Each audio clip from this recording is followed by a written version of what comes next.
Assalamualaikum warahmatullahi wabarakatuh. Selamat siang. Kami dari kelompok 3 akan mempresentasikan tentang aritmia. Berikut nama-nama anggota kelompok 3.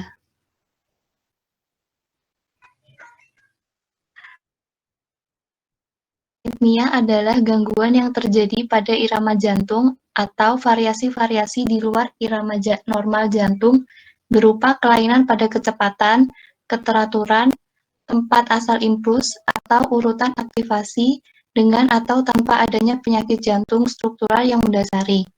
Aritmia timbul akibat perbuatan elektrofisiologi sel-sel miokardium. Perubahan elektrofisiologi ini bermanifestasi sebagai perubahan bentuk potensial aksi, yaitu reklamografik aktivitas listrik sel. Aritmia memerlukan pengobatan karena aritmia yang terlalu cepat, terlalu lambat, atau asinkron dapat mengurangi curah jantung. Pada pasien ini, obat antiaritmia dapat menyelamatkan nyawa.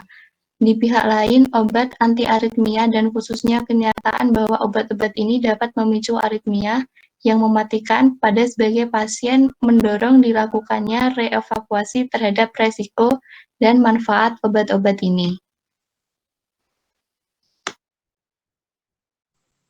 Berikut rumusan masalahnya. Yang pertama, bagaimana klasifikasi aritmia. Yang kedua, bagaimana penggolongan obat yang tepat untuk aritmia. Yang ketiga, seperti apa patofisiologi dan etiologi dari aritmia itu sendiri. Tujuannya, satu, untuk mengetahui klasifikasi aritmia. Yang kedua, untuk mengetahui patofisiologi dan etiologi aritmia. Yang ketiga, mengetahui penggolongan obat untuk aritmia. Berikut manfaatnya, yaitu memberikan informasi mengenai gambaran tentang definisi dan klasifikasi tentang aritmia beserta patofisiologi, etiologi, dan penggolongan obat untuk aritmia. Kemudian untuk definisi aritmia mengacu pada perubahan dari mekanisme penjalaran impuls listrik jantung yang menyebabkan gangguan irama denyut jantung. Ada dua bentuk mendasar, yaitu untuk yang pertama takikardi atau denyut jantung lebih dari 100 kali per menit, dan kedua bradikardi atau denyut jantung lebih dari 60 kali per menit. Aritmia dapat terjadi apabila satu pancemaker atau nodus SA menghasilkan irama yang abnormal. Kemudian adanya gangguan pada jalur konduksi normal. Untuk yang ketiga, bagian jantung selain nodus SA mengambil alih sebagai pancemaker.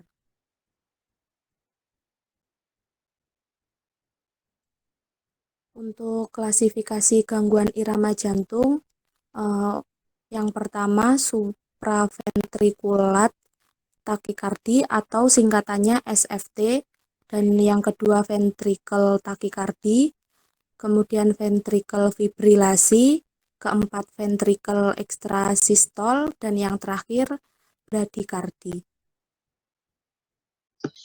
Yang pertama yaitu supraventrikular takikardi, yaitu seluruh bentuk takikardi yang muncul dari berkasis maupun di atas bifurkasi-berkasis. Pada umumnya, gejala yang timbul berupa palpitasi, kepala terasa ringan, pusing, kehilangan kesadaran, nyeri dada, dan nafas pendek. Klasifikasi SVT yaitu ada 4. Yang pertama, sinus takikardi. Irama sinus dengan kecepatan denyut jantung lebih dari 100 kali per menit. Terdapat 2 jenis sinus takikardi, yaitu fisiologis dan non-fisiologis. Yang kedua yaitu atrial fibrilasi.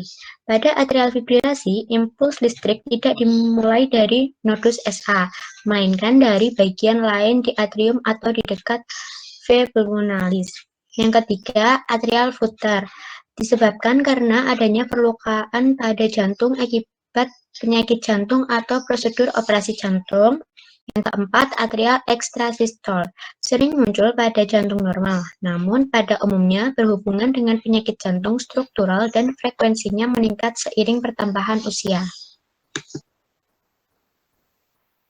Yang kedua, ventricle tachycardy.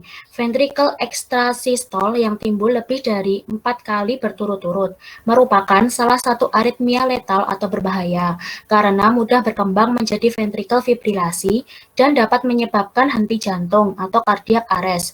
Ventricle tachycardy disebabkan oleh keadaan yang mengganggu sistem konduksi jantung seperti kekurangan pasokan O2 akibat gangguan pada pembuluh darah koroner, kardiomiopati, sarkoidosis, gagal jantung, dan keracunan digitalis. Yang ketiga, ventricle fibrilasi, termasuk jenis aritmia yang paling sehingga jantung tidak dapat memompa darah dengan efektif. Hal ini dapat menyebabkan terjadinya henti jantung atau cardiac arrest. Gejala yang timbul berupa tanggapan pasien berkurang, pasien sudah tidak bisa bernafas atau hanya gasping, henti jantung yang muncul secara tiba-tiba atau sudden cardiac arrest. Yang keempat, ventricle ekstrasistol. Ventricle ekstrasistol adalah gangguan irama berupa timbulnya denyut jantung prematur yang berasal dari satu atau lebih fokus di ventricle, disebabkan oleh iskemia miokard, infak miokard akut, gagal jantung, sindrom hite memanjang, prolaps katup mitral, cerebrovascular accident, keracunan digitalis, hipokalemia, miokarditis, dan kardiomiopati. Yang kelima, bradikardi. Bradikardi adalah gangguan irama jantung di mana jantung berdenyut lebih lambat dari normal, yaitu 60 kali per menit. Bradikardi disebabkan karena adanya gangguan pada nodus SA, gangguan sistem konduksi jantung, gangguan metabolik atau hipotiroidisme, dan kerusakan pada jantung akibat serangan jantung atau penyakit jantung. Patofisiologi dan etiologi aritmia. Patofisiologi aritmia. Patofisiologi aritmia berkaitan dengan abnormalitas pembentukan impuls serta sistem konduksi jantung. Abnormalitas inisiasi impuls disebabkan oleh perubahan automatisitas nodus SA atau sinoatrial atau pacu jantung laten di sepanjang jalur konduksi atau abnormalitas automatisitas miosit atrial atau ventricle. Automatisitas adalah kemampuan miosit untuk menginisiasi impuls secara spontan tanpa didahului oleh stimulasi. Sedangkan etiologi aritmia meliputi infak miokard akut atau yang tersering, penyakit jantung struktural, abnormalitas elektrolit, dan akibat obat. Kelainan struktural seperti fibrosis, penyakit jantung rematik, penyakit jantung kongenital, dan gagal jantung. Abnormalitas elektrolit seperti kalium, natrium, kalsium, dan magnesium.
Kesimpulan yang didapat adalah 1. Aritmia adalah gangguan yang terjadi pada irama jantung atau variasi di luar irama normal jantung berupa kelainan kecepatan, keteraturan, tempat asal impuls atau urutan aktivasi dengan atau tanpa adanya penyakit jantung struktural yang mendasari. 2. Aritmia dapat terjadi apabila nodus SA menghasilkan irama yang abnormal, adanya gangguan pada jalur konduksi normal, dan bagian jantung selain nodus SA mengambil alih sebagai pacemaker. 3. Berdasarkan mekanismenya, aritmia dibagi menjadi takiaritmia dan bradiaritmia, sedangkan berdasarkan letaknya, aritmia dibagi menjadi supraventrikular aritmia dan ventrikular aritmia. 4. Patofisiologi aritmia berkaitan dengan abnormalitas pembentukan impuls serta sistem konduksi jantung. Abnormalitas inisiasi impuls terutama disebabkan perubahan automatisitas nodus SA atau sinoatrial yang pacu jantung laten di sepanjang jalur konduksi atau abnormalitas automatisitas miosit atrial atau ventrikel. 5. Etiologi aritmia meliputi infark miokard akut, ini yang sering, lalu penyakit jantung struktural dan abnormalitas elektrolit dan akibat obat. Sekian presentasi dari kelompok kami. Apabila ada kurangnya kami mohon maaf. Wassalamualaikum warahmatullahi wabarakatuh.